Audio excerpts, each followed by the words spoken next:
So hello guys, তোমরা সবাই কেমন আছো? আশা করছি তোমরা সবাই খুব খুব খুব ভালো আছো। আমিও ভালো আছি। আজকে এই 9:30 বাজে এখন থেকে ভিডিওটা শুরু করছি।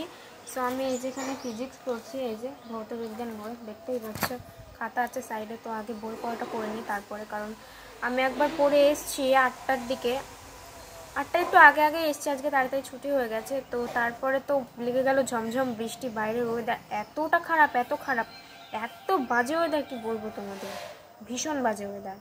তো আমি বলছি সেই 12টার সময় পরে, এখন বাজে 9:30। তো 10টার দিকে কি 10:30টার দিকে এরকম স্নান করবো। তো এখনও অনেকক্ষণ টাইম পাবো, তো ততক্ষণ টাইম একটু রিভিশন দিয়ে নিই, পড়াটা মুখস্থ হয়ে যাবে। তো চলো দেখতে থাকো, আশা করি আজকে ব্লগটা ভালো লাগবে। আজকেও ব্লগে তোমাদের একটা গান দেবো, মানে পাশের বাড়িতে একটা ঠাম্মা মারা গেছিলো গত বছর, তো ওটারই কি বলবো, ওই যে বলে না 1 বছর পূর্ণ হলো, বছর কি, হ্যাঁ, তো সেই বছর কি হয়েছিল, 1 বছর পূর্ণ হয়েছিল, তো সেখানে গান হয়েছিল, সেই গানের ভিডিওটা তোমাদের আজকে এই ভিডিওতে শেয়ার করব। তো চলো তার আগে একটু পড়াশোনা করে নিই, আর ঠাম্মা কি করছে একবার দেখেও আসি। কিছু বলো। কিছু তো বলবো, সকালবেলায় হঠাৎ মেঘ, মানে অযাচিত ভাবে কেউ ভাবতেও পারেনি যে সকালবেলায় উঠে মেঘ হবে। দিনটাই অন্যরকম হয়ে গেল, মানে কাজ কোনো গোছ গাছ কিছুই হলো না।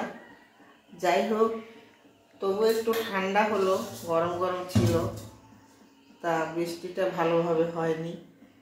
আবার হবে এখন ভাবও গম্ভীর হয়ে আছে ওনার, মুখ টুক ভার মেঘের, হয়তো কখনো আবার কান্না করতেও পারে। মেঘের ব্রেকআপ হয়ে গেছে, হয়তো আবার উনি কান্নাকাটি করতেও পারে, গজরাচ্ছে কখনো কখনো, মানে ফায়ার হয়ে যাচ্ছে দেখে, তাই বলা যায় না, কান্নাকাটি করতেও পারে।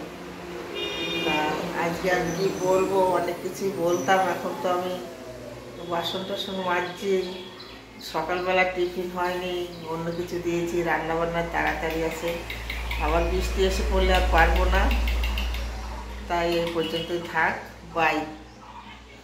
সো গাইস, সন্ধ্যা হয়ে গেছে, আর তোমাদের বলেছিলাম আগের ভিডিওতে যে আজকে আসলাম এই পাশের বাড়ির ঠাম্মার বছরকিতে। আমি আসছিলাম না, আসলে পড়ার খুব চাপ ছিল, পড়তে বসেছিলাম। তো আমি যেহেতু গান শুনতে ভালোবাসি, তো তার জন্য মা আমাকে জোর করে বললো যে চল, কিছু হবে না, বেশিক্ষণ না, আধা ঘন্টা 1 ঘন্টা থেকে আবার চলে আসবো, রাত্রেবেলা তুই পড়ে নিস। আমি বললাম ঠিক আছে চলো। আর গিয়ে তো আমার আসতে ইচ্ছে করছিল না, এত ভালো লাগছিল গানগুলো শুনতে। আসলে তোমরা তো বুঝতেই পারছো, আমি প্রচণ্ড পরিমাণে ঠাকুর ভক্ত, আর আমি কীর্তন হরিনাম এই সমস্ততে একটু বেশি আগ্রহী, আমার ভীষণই ভালো লাগে। আর যিনি গান গাইছেন তার গানটা আমার আরও বেশি ভালো লাগে। তো পেছনে যিনি গান গাইছেন পাঞ্জাবি পরে, ওনার গান তো আমার সব থেকে বেশি ভালো লাগে, উনিই ভজন আরতিটা করেন আমাদের এখানে। তো ভীষণ ভালো লাগে, ভীষণ আনন্দ হয়। কিন্তু আজকে তার মধ্যে দুঃখও হচ্ছে, কারণ এটা ঠাম্মার বছর কি, কারণ এই 1টা বছর হয়ে গেল এই মানুষটা আমাদের মধ্যে নেই। কারণ এই ঠাম্মা আমাদেরও খুবই ভালোবাসতো, আমি যখন যেতাম একদম পাশের বাড়ি, তখন বেশ মানে রাগাতো যে ভালো ভিডিও করিস, তোর ভিডিও ভালো লাগে, ফটো ভালো লাগে, কিন্তু হঠাৎ করে কিভাবে যে পয়লা বৈশাখের দিনে এই ঠাম্মা চলে গেল আমাদের সবাইকে ছেড়ে, তো সেটা ভেবেই খুব খারাপ লাগছে যে মানুষ কখন কিভাবে চলে যায় কিছু বলা যায় না, সবই ঠাকুরের লেখা, তিনি যা লিখেছেন তাই আমাদের হচ্ছে। তো একদিন জন্ম যেহেতু নিয়েছি, মরতে তো হবে, এটা তো স্বাভাবিক কথা। তো তারপরে জেঠি আমাকে বলল যে তুই গলায় মালা পরিয়ে দে সবার, তারপর তিলক দিয়ে দে। তো আমি সেই কাজটাই করছিলাম। আসলে আমি যখন এই কাজটা করছিলাম তখন আমার মনে হচ্ছিল যে শ্রীকৃষ্ণ আমার পাশেই আছে। আসলে যেখানেই যায় না কেন গান শুনতে, এই তিলক পরানো, মালা পরানো সমস্ত দায়িত্ব আমার উপরে পড়ে। আমার মনে হচ্ছিল যে ভগবানই হয়তো আমাকে, আমার হাত থেকে মালাটা পরতে চাই, তার জন্যই তো যেখানে যাই সেখানেই তিলক মালা সমস্ত কিছু আমিই পরাই। আসলে আমার পরাতে ভালো লাগে এই তিলক মালা, আর দায়িত্বটাও দেখো আমার উপরেই পড়েছে। তো জানি না হট করে ফোনটা কীরকম হয়ে গিয়েছিল। তো তারপরে এবার আমরা চলে এসেছিলাম খাওয়া দাওয়ার দিকে, কারণ অনেক তো রাত হয়েছে, খাওয়া দাওয়া তো করতে হবে বলো। তো আমার বোন বাবা মা একটু আগেই এসে পড়েছিল, আর আমি একটু পরে এসেছিলাম। মানে গান শুনে বাড়ি গিয়ে আবার আমি ঠাম্মা দাদু জেঠিমাকে দাদাকে সবাইকে ডেকে নিয়ে বসছি। এই যে দাদা আর আমি এক জায়গায় বসেছি, আর এখানে বাবা, আমার জেঠি, মানে এটা পাশের বাড়ির জেঠি, যার সাথে বাবার আর আমার এই জেঠির ভীষণ ভাব, বৌদি বলে কথা, ভাব তো হবেই। তো বাবার জেঠি এক জায়গায় বসেছে, আমার জেঠি, আমার ঠাম্মা, আমি দাদা এক জায়গায় বসেছি, আর মা আর বোন এই সাইডে বসেছে। তো দেখো থালাও দিয়ে দিয়েছে, মানে পাতা পড়ে গেছে, এবার এটা ধোয়া চলছে। এই যে বাবা দেখেছো জেঠির সাথে কি দুষ্টুমি করছে, নিজের পাতার জলটা জেঠিমার থালাতে দিয়ে দিচ্ছে। আসলে জেঠিমা খুবই ভালোবাসে আমাদেরকে, আর বাবাও ভালোবাসে জেঠিমাকে। বৌদি বলে কথা, ওই জন্য ইয়ার্কিটা একটু বেশিই হচ্ছে। আমি তো পেছনের টেবিল থেকে দেখে হাসছিলাম, আর জেঠিমাও হাসছিল। তো দেখো তারপরে শাক, পাঁপড় ভাজা, লেবু পড়ে গেছে। আর আসলে এটা ছিল একটা বছর কি বাড়ি, মানে শ্রাদ্ধ বাড়ি বলতে পারো। তো সেখানে খাওয়া দাওয়া তো তোমরা বুঝতেই পারছো কেমন হবে, তাও তোমাদেরকে আমি দেখিয়ে দিলাম। তো এই যে লাল শাক দিয়ে কিন্তু ভাত খাওয়া হয়েও গেছে মায়ের।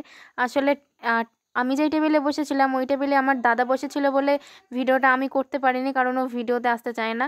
তার জন্য মাকেই বলেছিলাম যে তুমি খাচ্ছ যখন তুমি খাওয়ার ভিডিওটা করে রাখো। তো তারপরে দিয়ে দিল পাঁচ তরকারি। তো শাক, পাঁচ তরকারি, ডাল আমার ভীষণ ভালো লেগেছে। তারপরে দেখো মাছও পড়ে গেল, এখানে বুনুর পাতে পড়েছে লেজার, যেটা আমার ফেভারিট মাছের পিস বলতে পারো। লেজার মাছ আমার ভীষণ ভালো লাগে, লেজা আর মাথা এই দুটো জিনিস আমি বেশ ভালো খাই। তো সব রান্নাগুলোই খুব সুন্দর হয়েছিল, সব রান্নাগুলোই সুন্দর হয়েছিল। আমি বলবো না যে রান্না খারাপ হয়েছে, প্রত্যেকটা রান্না সুন্দর ছিল, আমার তো ভালো লেগেছে। তো চাটনিও পড়ে গেছে, পাঁপড়ও পড়ে গেছে, সবার খাওয়া শেষ। কিন্তু আমার বোনের দেখো এখনও মাছই খাওয়া হয়নি, ও এত স্লো খাওয়াতে কি বলবো, প্রচণ্ড লেজি। তো তারপরে দেখো দই মিষ্টিও পড়ে গেছে, আমার বোনের এখনও চাটনি পাঁপড় শেষ হলো না। তো আমরা খাওয়া দাওয়া করতে থাকি। সো গাইজ, খাওয়া দাওয়া করে এই মাত্র বাড়িতে ফিরলাম। তো বললাম তো যে পড়াটা আমার ঠিকভাবে হয়নি, গান টান শুনতে গিয়েছিলাম তার জন্য। তো ওই যে এখন তোমাদের কাছে ভিডিওটা আপলোড করে তারপর আমি পড়াশোনা করতে বসবো। বেঙ্গলি, ম্যাথ বাকি আছে, কালকে ম্যাথ মানে ম্যাথ টিউশন আছে, বেঙ্গলি আছে। তো দুটো সাবজেক্টে আমাকে নিয়ে বসতে হবে, পড়তে হবে। আর যেহেতু আর 10 দিন আছে এক্সামের, বলতে পারছি না, তো যত দিন আমি দিতে পারছি এক্সামের আগে পর্যন্ত তো ততদিন ভিডিও দেব। এক্সামের মধ্যে বন্ধও থাকতে পারে, সেটা আগে থাকতে জানিয়ে দিলাম গাইজ। তো চলো, প্রচণ্ড হাঁপ লেগে গেছে, এবার একটু রেস্ট নিই, যেহেতু খাওয়া দাওয়া করে সবে ফিরলাম। তো কেমন লাগলো আজকের ব্লগটা? হ্যাঁ, আজকের কীর্তনের ভিডিওটা দিইনি, কারণ প্রচণ্ড চেঁচামেচি হচ্ছিল, ঠিকঠাকভাবে শোনা যাচ্ছিল না ভিডিওতে, তার জন্য দিলাম না। তো তোমরা তো বুঝতেই পারছো যে কীরকম হয় আর কি, যারা হিন্দু আছো তারা তো জানোই যে কীর্তন কীরকম হয়।